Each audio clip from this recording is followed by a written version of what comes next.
Long ago in the kingdom of Hyrule, legends whispered of tiny beings, so small humans could never see them. They were the Minish, creators of powerful artifacts like the Picori blade, a blade infused with the legendary light force. It was said the Minish gifted this blade to the people of Hyrule, imbuing their champion with the strength and wisdom to protect their world from darkness. But it was also said that the greatest threat to Hyrule wouldn't come from outside, but from within, from a dark sorcerer named Vati, whose lust for power threatened to engulf the whole kingdom in shadows. So let us tell you the tale of a hero, a cursed princess, and a very sarcastic talking hat. Our story begins with spring in the air and the joyous sounds of children playing. It is the annual Picori festival, a time for merriment and celebration. As the young Princess Zelda skips through the town square, laughing with her close friend, the young knight Link, she notices everyone staring at her. "What is it?" she asks, confused. Link hides a smile. Today is Zelda's birthday, and he's helped the townspeople plan a grand surprise party for her. As the friends approach the town square, they're met by a cheer and a shower of colourful confetti. But Zelda's surprise quickly turns to horror. Emerging from the crowd is none other than Vati, a dark sorcerer whose face is a mask of cruel amusement.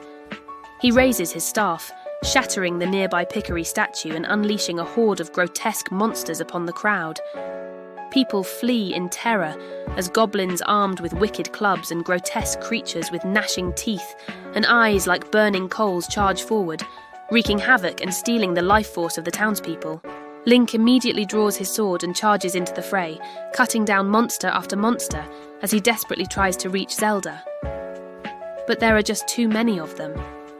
And as Link finds himself surrounded, he sees a horrifying sight. One of the creatures has grabbed onto Zelda and is draining her life force with its beacon.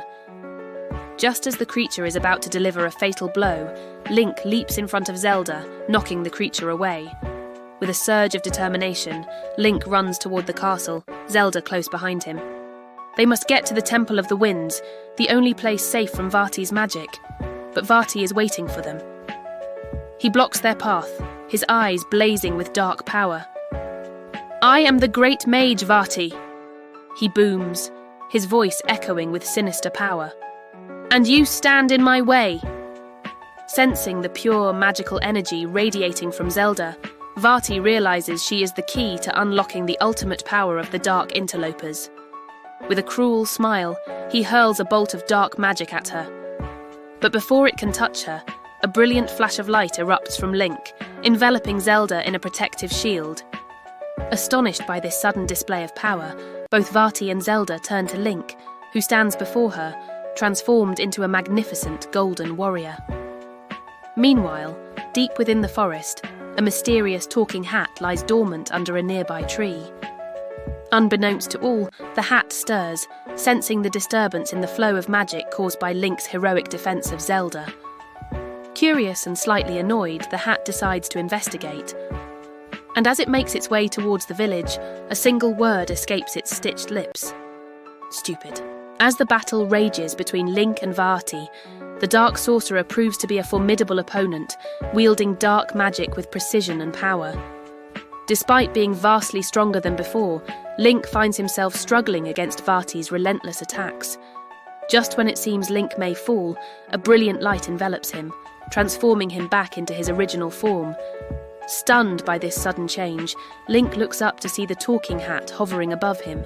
With a wave of its magic, the hat shrinks Link down to the size of the Minish, a race of tiny fairy-like beings who have long protected Hyrule from the forces of darkness. The hat then reveals its true identity as Eslo, a Minish sage who has been watching over Link and waiting for the moment to intervene. Now that Link has proven himself worthy, Eslo guides him to the Deepwood Shrine, the first step in his quest to defeat Vati and save Hyrule. But as Link steps inside the shrine, he discovers that everything is massive, and he is hilariously out of scale with his surroundings. The world has become a dangerous obstacle course. Giant bugs scuttle around him, and gnarly roots seem like thick vines blocking his path. Though terrified, Link presses on, determined to become stronger. Overcoming each challenge, he gathers wisdom and courage, proving himself to be a true Minish hero. Deep within the den of flames, Link faces off against a fearsome mold dragon. Despite its immense size and fiery breath, Link manages to weaken the dragon, discovering a secret passage that leads to the next elemental temple. But as he moves forward, he triggers a trap, collapsing a section of the cave and sealing him inside. Trapped and surrounded by flames, Link believes he may perish until the voice of Eslo suddenly rings out. As smoke clears, Link finds himself shrinking, becoming smaller and smaller until he's just a tiny speck compared to the cavern's immensity. Panicked, he flails wildly, desperate to stop the process, but nothing he does has any effect. However, when he spots a nearby waterfall, an idea strikes him. Diving headfirst into the cascading water, he emerges safely on the other side, now shrunk down to the size of a ladybug. As Link explores his new surroundings, realizing he's inside the legendary sanctuary of the water goddess, he hears a voice say, "You truly are the hero of the Minish." Startled, he turns around to see the water goddess Lana, who explains how his courage in overcoming the trials has impressed her. She blesses him with the water elemental stone, a crystal brimming with magical power. But as Link prepares to leave, Lana warns him about the dangers ahead. The Wind Temple, which he must visit next, is guarded by the ferocious Tornado Drake, a beast capable of manipulating the winds with terrifying skill. Will Link be able to shrink himself again? Can he navigate the treacherous path inside the Wind Temple? And will he survive the wrath of the Tornado Drake? Stay tuned to find out. But before we move on, let me introduce myself. I'm your storyteller, here to guide you through all sorts of amazing adventures.